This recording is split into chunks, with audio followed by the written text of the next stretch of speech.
नमस्कार, मैं हूं आयुष चित्रांश और आप देख रहे हैं निकाय चुनाव पर हमारा खास कार्यक्रम सिटी का सरताज कौन। और मैं हूं आपके साथ आयुष चित्रांश। निकाय चुनाव के मतदान की तारीख जैसे जैसे करीब आ रही है वैसे वैसे नगर निकाय चुनाव की सरगर्मियां बढ़ रही हैं। कहीं पार्टी के प्रत्याशी टिकट नहीं मिलने से नाराज हैं तो कहीं आखिरी समय में प्रत्याशी बदल दिए गए हैं। अब ऐसे में कम समय होने की वजह से पार्टी के कार्यकर्ताओं से लेकर के बड़े नेता को चुनाव प्रचार में कड़ी मेहनत करनी पड़ी है। इसमें नाराज प्रत्याशी निर्दलीय के रूप में नामांकन करके पार्टी के लिए मुसीबत बना रहे हैं, तो फिर नाराजगी का सामना सिर्फ निकाय चुनाव में ही हार जीत को लेकर के नहीं देखा जा रहा है, बल्कि 2024 के सेमीफाइनल की लड़ाई के तौर पर भी पार्टियां इसको देख रही हैं। बात अगर बहराइच, फतेहपुर, फिरोजाबाद की करें तो यहां के समीकरण भी कांटे के हैं। बीजेपी सपा के साथ साथ निर्दलीय प्रत्याशी भी यहां पर कांटे की टक्कर देते हुए नजर आ रहे हैं।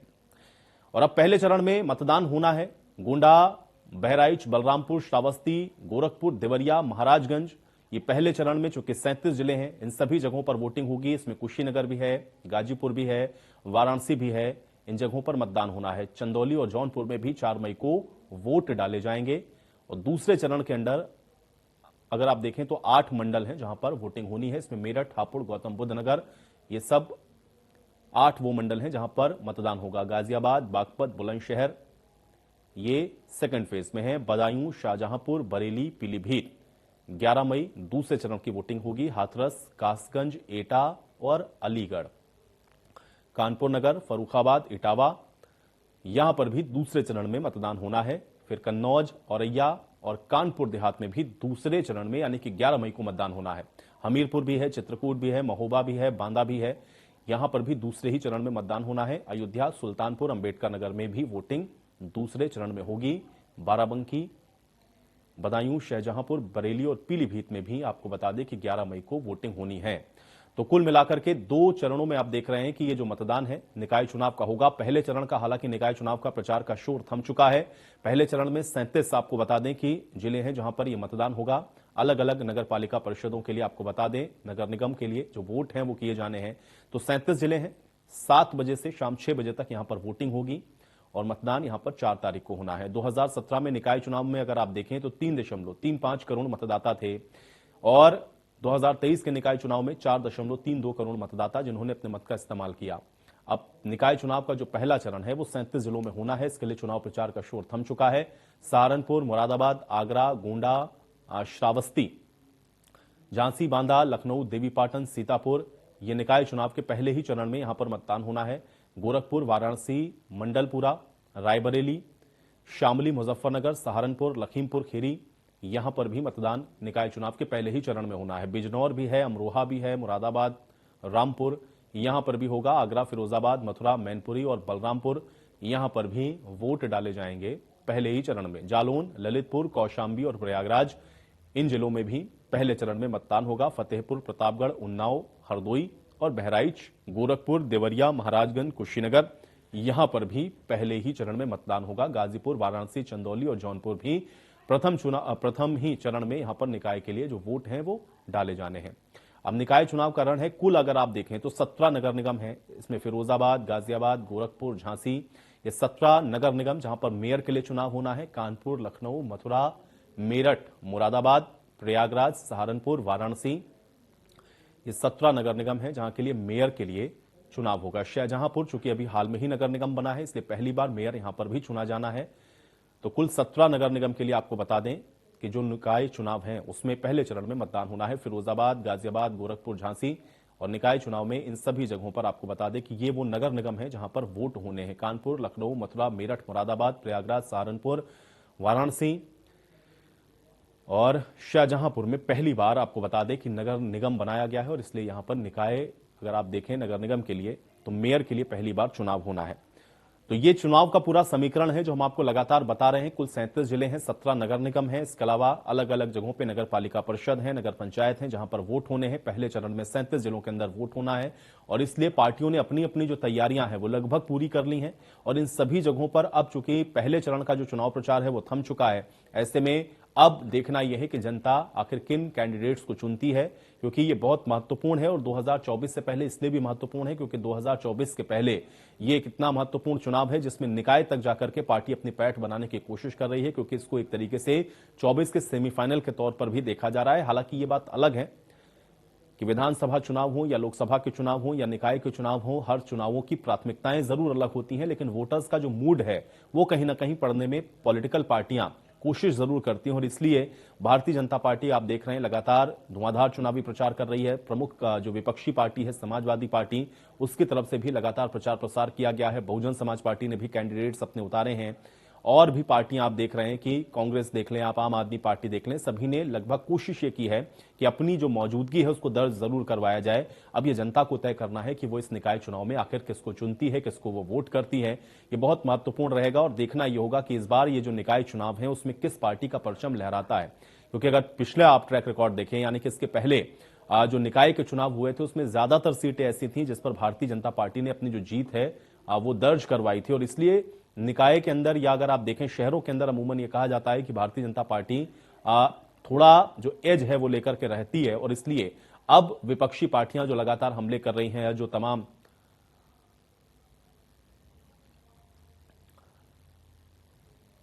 और इसलिए अब जो जनता है वो क्या तय करने वाली है, अब देखना यह होगा। और निकाय के इस रण में कौन सी पार्टी बाजी मारती है, जिस पर चर्चा करते हैं। तीन सहयोगी मेरे साथ जुड़ रहे हैं। फिलहाल मेरे साथ संजय जुड़े हुए हैं बहराइच से। सीधे पहले बहराइच का ही रुख कर लेते हैं, उसके बाद अलग अलग और जिलों के बारे में भी जानेंगे। संजय, सबसे पहले आपके पास आते हैं, जरा बहराइच का हाल बताइए। मूड क्या है जनता का इस बार वहां पर और किस तरीके से निकाय चुनाव को लेकर के जनता वहां पर तैयार है? पॉलिटिकल पार्टियों की तैयारियां क्या है, कैसे वहां पर आप देख रहे हैं, ग्राउंड पर क्या स्थिति है, अपडेट करें। जी बिल्कुल आयुष, देखिए मैं आपको बताऊं कि लगातार जो 11 दिन से जो प्रचार चल रहा था, राजनीतिक पार्टियां लगातार दमखम से चुनाव लड़ रही थी, आज प्रचार थम गया है। जहां तक अगर हम कांटे की टक्कर की बात करें, जहां तक हम पूरे समीकरण की बात करें तो बहराइच और नानपारा ये दो ऐसी नगरपालिका सीट है जहां पे लगातार त्रिकोणीय लड़ाई देखी जा रही है। हालांकि 4 ऐसी नगर पंचायत सीटें हैं जो नवसृजित की गई हैं। इस बार वहां पे पहली बार निकाय का चुनाव हो रहा है, वहां पर भी तमाम ऐसे किस्मत आजमा रहे हैं। लेकिन अधिकतम देखा यह जा रहा है कि जो अधिकतम सीटें हैं उस पर निर्दलीय प्रत्याशी कहीं न कहीं जो पूरी तरीके से दमखम से लड़ रहे हैं। वहीं पे अगर मैं बात करूं, चाहे वो श्रावस्ती हो या बलरामपुर हो या गोंडा हो, सभी ये प्रथम चरण में चुनाव होने हैं। इसको लेकर के आज चुनाव प्रचार थम गया है। लेकिन जिस तरीके से समीकरण की बात देखी जा रही है, चाहे श्रावस्ती हो या बहराइच हो, मुझे लग रहा है शायद थोड़ी सी तकनीकी समस्या। आप एक बार दोबारा से कनेक्शन अपना जो माइक का है वो दोबारा से करिए, क्योंकि थोड़ा डिस्टर्बेंस आ रहा है। मैं दोबारा से आता हूं, थोड़ा इसको और समझूंगा। और भी सहयोगी मेरे साथ हैं, मैं उनका भी रुख करूंगा।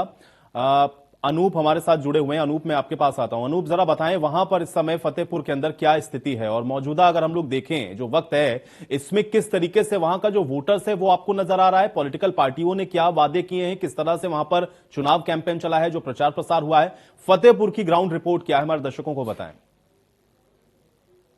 फतेहपुर के अगर बात करें तो जो बीजेपी है उसकी तरफ से इस निकाय चुनाव में एक बड़ा मुद्दा जो बनाया गया है, जो प्रयागराज में घटना हुई थी उसके बाद सबसे बड़ा मुद्दा बीजेपी, अगर कहा जाए कि इस निकाय चुनाव को सबसे बड़ा मुद्दा लैंड ऑर्डर को मानती है कि लोगों को जो सुरक्षा मिली है, जो सुरक्षा के प्रति लोगों का भरोसा बढ़ा है, इसको लेकर के बीजेपी के चाहे बड़े नेता हों या फिर लोकल फतेहपुर के लोग नेता हों, वो ये आम जन तक बात पहुंचाते हैं और यही बड़ा मुद्दा लेकर के मतदाताओं से अपने पक्ष में मतदान करने की अपील करते हैं।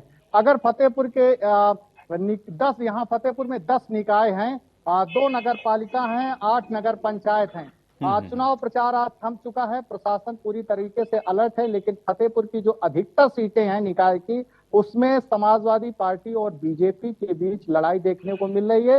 एक आध ऐसी जरूर सीट है जहां निर्दलीय और बीजेपी के उम्मीदवारों से कांटे का टक्कर है, लेकिन विपक्ष जो है उसके पास जो सरकार को जैसे कि घेरता रहा है कानून व्यवस्था के नाम पर, तो विपक्ष उसी मुद्दे पर चुनाव लड़ रहा है। लेकिन बीजेपी जनता के बीच में जा करके लोगों को ये समझाने के बीजेपी के नेता प्रयास कर रहे हैं कि नहीं, हमारी सरकार में कानून व्यवस्था दुरुस्त हुई है, यहाँ कोई माफिया राज नहीं चलेगा, यहाँ किसी की गुंडागिरी नहीं चलेगी, हमारी सरकार लॉ एंड ऑर्डर के मामले में जीरो टॉलरेंस पर काम कर रही है और एक के बाद एक माफियाओं पर कार्रवाई कर रही है। सबसे बड़ा ये मुद्दा निकाय चुनाव में जो है, इसी को लेकर के बीजेपी के चाहे वो नेता हो या कैंडिडेट मतदाताओं के बीच में पहुंच रहे हैं और अपील कर रहे हैं। आज फिलहाल चुनाव प्रचार थम चुका है। प्रशासन ने कई चलिए इलाकों अनूप, में कुल मिला के भारी आप कह रहे हैं कि वहां पर कानून और सुरक्षा एक ये बड़ा मुद्दा है जो कि मौजूदा सत्ताधारी पार्टी इसके इर्द गिर्द है और बाकी पार्टियां लगातार अन्य विषयों को भी उठा रहे हैं। सौरभ, आपके पास आता हूं। लगातार आप भी ग्राउंड पे मौजूद हैं, तमाम जगहों पर जाकर के आप लगातार एक तो लोगों से बातचीत कर रहे हैं, कैंपेन जो चल रहे हैं पॉलिटिकल पार्टीज के वो उनके जरिए भी आप बता रहे हैं दर्शकों को कि किस तरीके से वहां पर माहौल है चुनावी।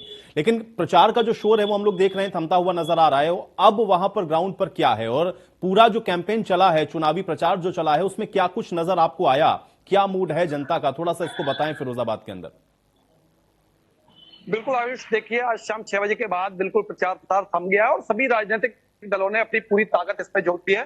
बात अगर भारतीय जनता पार्टी की करें तो सूबे के मुखिया योगी आदित्यनाथ ने भी यहाँ पे एक सभा की और जो अपने प्रत्याशी हैं, कैंडिडेट हैं, उनको जिताने की और वोट देने की अपील जनता से की। लेकिन महत्वपूर्ण बात यह है कि यहाँ जो पार्टी के जिन लोगों को टिकट नहीं मिला वो बागी के रूप में जो उतर गए हैं वो कहीं ना कहीं खेल को बिगाड़ सकते हैं। सभी सीटों की अगर बात कर लें तो लोगों में नाराजगी है कि जिनको टिकट नहीं मिला वो खासे नाराज हैं और निर्दल प्रत्याशी के रूप में उन्होंने ताल ठोक दी है। और बात करें अगर फाइट की तो समाजवादी पार्टी के जो प्रत्याशी हैं सभी जगह लगभग फाइट देते नजर आ रहे हैं। निर्दल के रूप में जो भारतीय जनता पार्टी के ही बागी प्रत्याशी हैं वो किसी भी सीट की बात कर लें, फिरोजाबाद महापौर सीट की अगर बात कर लें तो यहाँ पे जो कैंडिडेट है वो कई लोगों को पसंद नहीं है। लोग कह रहे हैं कि कैंडिडेट ठीक नहीं है। कुछ लोग कह रहे हैं कि जो लोग जो पहले मेयर थी यहाँ नूतन राठौर, पहली बार नगर निगम बना उसके बाद पहली महापौर जो रही वो नूतन राठौर रही, तो यहाँ राठौर को जो टिकट दिया गया है, चूंकि बीसी महिला यहाँ सीट है, तो निश्चित रूप से कुछ लोगों का कहना है कि उन्हीं को पुनः टिकट देना चाहिए था अगर राठौर को ही देना था। तो नाराजगी है, वैश्य समुदाय भी यहाँ खासा नाराज है, जिसको साधने के लिए तमाम जो दिग्गज हैं बीजेपी के उन्होंने यहाँ पे आके वैश्यों के साथ बैठक की।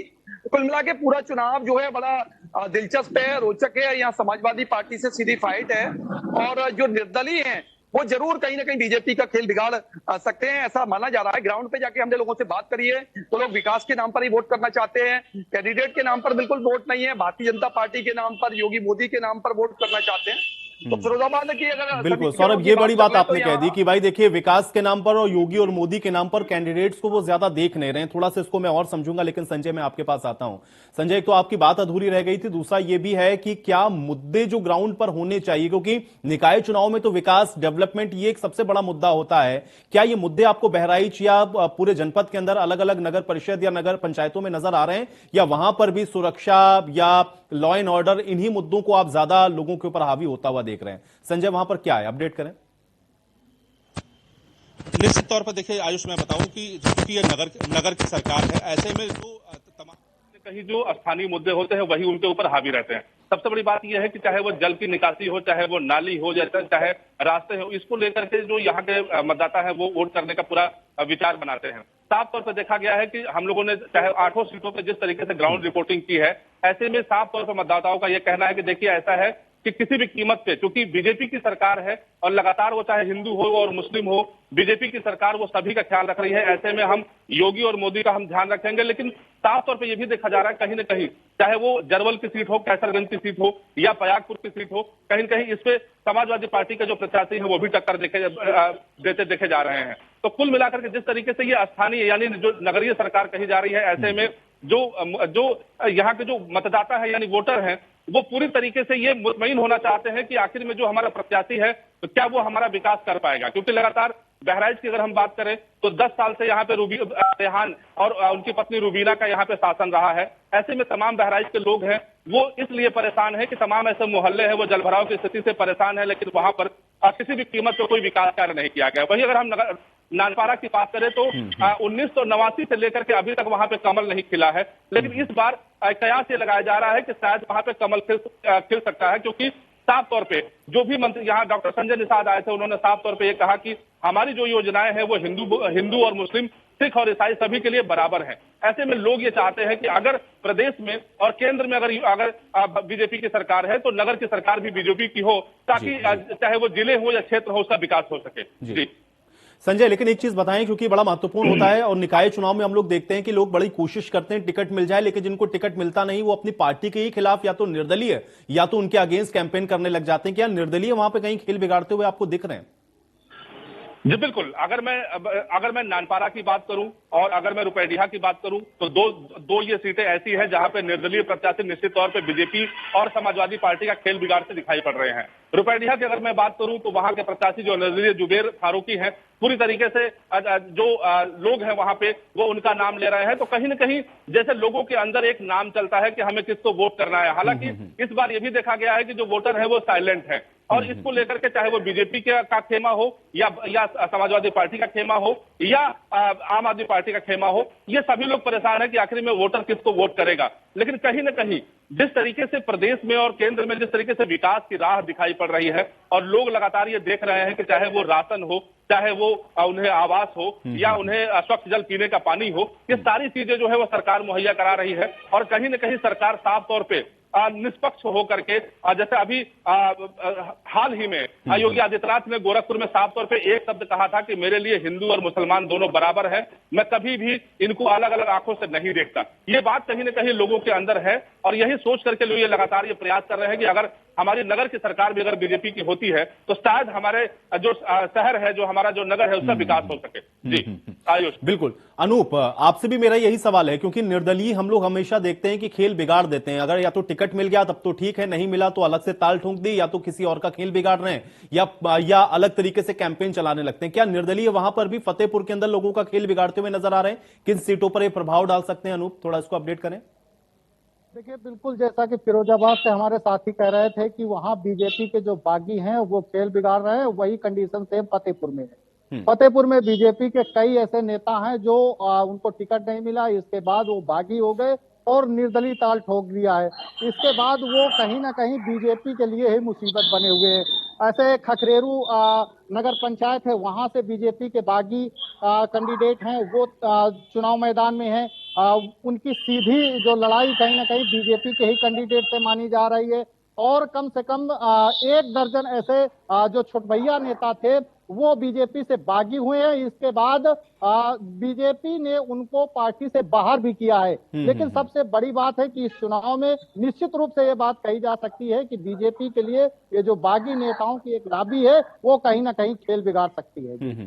लेकिन अनूप, ज्यादातर अगर हम लोग सीटों को देखें तो क्या मुकाबला आपको वहां पर किन किन पार्टियों के बीच में दिख रहा है? क्या सपा या भारतीय जनता पार्टी या कुछ और पार्टियां भी दिख रही हैं? निर्दलियों के साथ भी आपको लग रहा है कंपटीशन है कुछ पार्टियों का? कैसे है ग्राउंड की रिपोर्ट वहां पर अनूप, फतेहपुर के अंदर? देखिए, फतेहपुर की अधिकांश जो सीटें हैं, जैसा कि मैंने बताया कि सपा और बीजेपी के बीच में कांटे की टक्कर है। अधिकांश सीटों में 1-2 सीटें जरूर ऐसी हैं कि जो बीजेपी के बागी प्रत्याशी हैं उन्होंने ताल ठोकी है, वहां समीकरण थोड़ा बिगड़ सकता है। बीजेपी के कैंडिडेट हैं वो कमजोर हो सकते हैं और समाजवादी पार्टी फाइट कर सकती है। लेकिन अधिकांश सीटों में 10 निकाय हैं, 10 निकायों में अगर बात करें तो 8 ऐसे निकाय हैं जहां पर सीधे सीधे जो दिलचस्प मुकाबला है वो बीजेपी और समाजवादी पार्टी के कैंडिडेटों के बीच में है। बल्कि जो निर्दलीय जो ताल ठोक रहे हैं वो जरूर 2 सीटों में लड़ाई में नजर आ रहे हैं। अब ये देखना ये है कि 4 तारीख को मतदान होगा, मतदाता किसे अपना जनप्रतिनिधि मानते हैं और किसके सौरभ, बिल्कुल सौरभ, आपसे भी मैं यही जानना चाह रहा हूं कि क्या जो बेसिक एमिनिटीज जिसमें हम लोग सड़क, बिजली, पानी, सीवर, इन तमाम चीजों की बात करते हैं, क्या इसकी चर्चा वहां पे मतदाता कर रहा है या सिर्फ योगी आदित्यनाथ की, मोदी की बात हो रही है या अखिलेश यादव की बात हो रही है? मुद्दे हैं क्या लोग इस चीज को कहीं बात करते हुए नजर आ रहे हैं कि उनको वो बेसिक एमिनिटीज चाहिए, या ये फला समस्या है इसको लेकर के हम ऐसे कैंडिडेट को चुनेंगे जो इस समस्या का समाधान करे, या योगी, मोदी या अखिलेश यादव का ही जिक्र है? देखिए आयुष, बड़ा आपने अच्छा सवाल किया। मैं आपको बता दूं, यहाँ जब ग्राउंड पे जाकर हमने मतदाताओं से बात करी है तो वो विकास के मुद्दे से भटकते नजर आ रहे हैं। उन्हें विकास से कोई सरोकार नहीं, उनको बीजेपी के नाम पर वोट देना है, योगी मोदी के नाम पर वोट देना है, उन्हें कोई फर्क नहीं पड़ता कि कैंडिडेट कौन है। कुछ मतदाता तो ऐसे हैं जिन्हें यही नहीं पता कि कैंडिडेट कौन है, लेकिन वो फूल को वोट दे रहे हैं, वो योगी मोदी को वोट दे रहे हैं। और इसी तरीके से समाजवादी पार्टी की अगर बात कर ली जाए तो उनके जो पक्ष में जो लोग मतदाता वोट डाल रहे हैं वो भी निश्चित तौर पे केवल साइकिल में वोट डालना चाहते हैं। उन्हें प्रत्याशी से कोई मतलब नहीं है, उन्हें विकास से कोई मतलब नहीं है, मुद्दों से मतलब नहीं है। जो एक चुनाव है, एक लास्ट मूवमेंट पे जाके आयुष जो है हिंदू मुस्लिम वाली स्थिति हो जाती है। तो ये चुनाव में वही देखने को मिल रहा है, मतदाता विकास की बात नहीं कर रहा, मुद्दों की बात नहीं कर रहा। अंत में जो माहौल बन जाता है वो माहौल बिल्कुल ऐसा बन गया है कि बीजेपी के जो समर्थक हैं वो बीजेपी को वोट देने तैयार हैं, फूल के समर्थक फूल को वोट देने तैयार हैं, उन्हें कैंडिडेट से कोई फर्क नहीं पड़ता। इसी तरह साइकिल के जो समर्थक हैं वो साइकिल को वोट देने तैयार है। या मुस्लिम कैंडिडेटों की बात करूं तो 3 मुस्लिम कैंडिडेट हैं, कांग्रेस से भी मुस्लिम कैंडिडेट हैं, बसपा से भी कुछ मुस्लिम और सपा से भी। लेकिन यहाँ जो रुझान इस समय हम ग्राउंड पे जाकर देख रहे हैं वो कहीं ना कहीं समाजवादी पार्टी की ओर मुस्लिम जो है एकजुटता के साथ वोट डालने की बात ये कर रहे बताइए, हैं। क्योंकि आप तो इतने लंबे समय से ग्राउंड रिपोर्टिंग कर रहे हैं सौरभ, मुझे बताइए कि क्या कभी आपने नगर निकाय के चुनाव में इस तरह के मुद्दों को देखा है? क्योंकि हम लोग तो हमेशा से देखते आए, बड़े बेसिक से सवाल होते हैं लोगों के कि हमारे वार्ड में सड़क नहीं बनी, हमारे घर के बाहर नाली भरी रहती है, बहुत तरह की समस्याएं लोग बताते हैं। लेकिन ये मुद्दे क्या आपको लग रहा है ऐसा पहली बार हो रहा है या पहले भी ऐसा होता रहा है? क्या है वहां का ट्रैक रिकॉर्ड? देखिए आयुष, यहाँ की अगर मैं बात करूं तो यहाँ जाति समीकरणों पे पूरी राजनीति रहती है। जाति जो वोट हैं वो लास्ट टाइम पे यही समीकरण साधने की कोशिश की जाती है कि हिंदू वोट कितने हैं, मुस्लिम वोट कितने हैं, वैश्य कितने हैं, तमाम तरीके से लोग कोशिश कयास यही करते हैं। और लास्ट में जो अंतिम मूवमेंट है वो जाके हिंदू मुस्लिम पर, जब से भारतीय जनता पार्टी की सरकार है, निश्चित रूप से ये देखने को मिल रहा है कि मतदाताओं की अगर बात करें तो हिंदू मुस्लिम चुनाव हो जाता है अंतिम मूवमेंट पे। वही मैं यहाँ ग्राउंड पे देख रहा हूँ। अगर वार्ड की बात करें तो लोग जो है वार्ड के प्रत्याशी के लिए जरूर, पार्षद के लिए जरूर सोचते हैं कि नाली खरंजा ये सब विकास की बात होनी चाहिए। लेकिन जब महापौर प्रत्याशी की बात की जाती है तो निश्चित रूप से, या चेयरमैन की बात की जाती है, नगर पंचायत की बात की जाती है, तो निश्चित रूप से यहाँ साफ तौर पे योगी मोदी के नाम पर या अखिलेश यादव के नाम पर साइकिल के और फूल के नाम पे वोट जो हम मतदान कर रहे हैं। लोग अपने मुद्दों को भूल गए हैं, केवल जो वोट पार्टी ये बड़ी महत्वपूर्ण बात आप सौरभ कह रहे हैं। संजय, आपसे भी मेरा यही सवाल है, बहराइच के अंदर भी क्या योगी मोदी अखिलेश यादव इनका ज्यादा जिक्र है या लोग समझ रहे हैं कि भाई सड़क बिजली पानी की भी थोड़ी बात हो जाए? आयुष, देखिए मैं सबसे बड़ी बात मैं आपको ये बता दूं कि अगर इस बार अगर बीजेपी कहीं भी किसी भी सीट पर अगर डिफीट खाती है तो उसका सिर्फ एक कारण होगा कि जो टिकट का जो बंटवारा हुआ है उसमें कहीं न कहीं भीतरघात देखने को मिला है। जिस तरीके से हम लोगों ने ग्राउंड रिपोर्टिंग की, इसमें साफ तौर पे देखा गया, जैसे अगर हम एक सीट यहाँ मिहिनपुरवा की अगर हम बात करें तो वहां पे लोगों को ये पता ही नहीं था कि यहाँ टिकट किसे मिलेगा। लेकिन जिस तरीके से बीजेपी ने टिकट जारी किया, ऐसे में लोगों की काफी नाराजगी देखी गई। इसकी वजह से वहां तमाम ऐसे प्रत्याशी उतरे। तो मुझे लगता है कि इसी तरीके से तमाम ऐसी सीटें हैं जिसपे कहीं न कहीं बीजेपी के साथ भीतरघात हो सकता है और यही वजह है कि बीजेपी को बड़ा नुकसान उठाना पड़ सकता है। लेकिन फिर भी अगर हम मुद्दे की बात करें तो अब क्योंकि लगातार जिस तरीके से अब डिजिटल जमाना आ रहा है, ऐसे में लोग कहीं न कहीं अब जात धीरे धीरे भूल रहे हैं, कहीं न कहीं लोग अब प्रत्याशी को भूल रहे हैं। लोग सिर्फ ये चाहते हैं कि कम से कम ऐसा प्रत्याशी हमारे बीच में आए जो कम से कम हमारे घर के आसपास, हमारे मोहल्ले के आसपास, हमारे गली के आसपास या हमारे शहर के आसपास का वो विकास कर सके, साफ सफाई कर सके। क्योंकि होता क्या है कि इस वोटिंग के बाद लगातार 5 साल लोगों को एक ही इंतजार रहता है कि उनके घर की नाली और उनके सामने साफ सफाई की व्यवस्था कब होगी। तो कहीं न कहीं अब लोग ये सचेतने लगे हैं और लगातार ये भी देखने को मिला है, हम लोगों ने तमाम लोगों से बातचीत की जिसमें लोगों ने साफ तौर पे ये कहा कि हम देखिए मुद्दों को लेकर के इस बार वोट करेंगे, क्योंकि जाति को लेकर के हम वोट नहीं करेंगे। क्योंकि तमाम ऐसे शहर है जहां पे एक एक जाति के 4-4 लोग चुनाव लड़ रहे हैं, तो ऐसा नहीं कहा जा सकता है कि लोग उसमें बट जाएंगे। कहीं न कहीं लोग मुद्दों को लेकर के ही अब आगे बढ़ रहे हैं। हालांकि इसमें सबसे बड़ा एक मुद्दा है, वो है योगी और मोदी का मुद्दा। क्योंकि योगी और मोदी को लेकर के जो चाहे वो बुजुर्ग महिला हो, चाहे बुजुर्ग पुरुष हो या अनपढ़ लोग हो, उन्हें सिर्फ कमल फूल दिखाई पड़ता है। उनको ये लगता है कि हमारे खाते में पैसे आ रहे हैं, किसान को लगता है कि हमें सम्मान निधि मिल रही है। इसको लेकर के तमाम ऐसे लोग हैं जो लगातार शायद बीजेपी के साथ जा सकते हैं, लेकिन जो भीतरघात जिस तरीके से किया गया है, जिस तरीके से एक प्रत्याशी लड़ रहा है और 40 प्रत्याशी उसे हराने के चक्कर में लगे हुए हैं, ऐसे में बीजेपी को बड़ा नुकसान उठाना पड़ सकता है। जी चलिए सौरभ, अमित और संजय, तीनों आप लोगों का बहुत शुक्रिया ग्राउंड से ये तमाम रिपोर्ट्स को हमारे दर्शकों तक पहुंचाने के लिए। हालांकि अब तो ये 4 मई को ही तय होगा जब वोटर्स निकलेंगे और देखना ही होगा कि वो किसके पक्ष में वोट करते हैं। आज सिटी के सरताज में मेरे साथ फिलहाल इतना ही।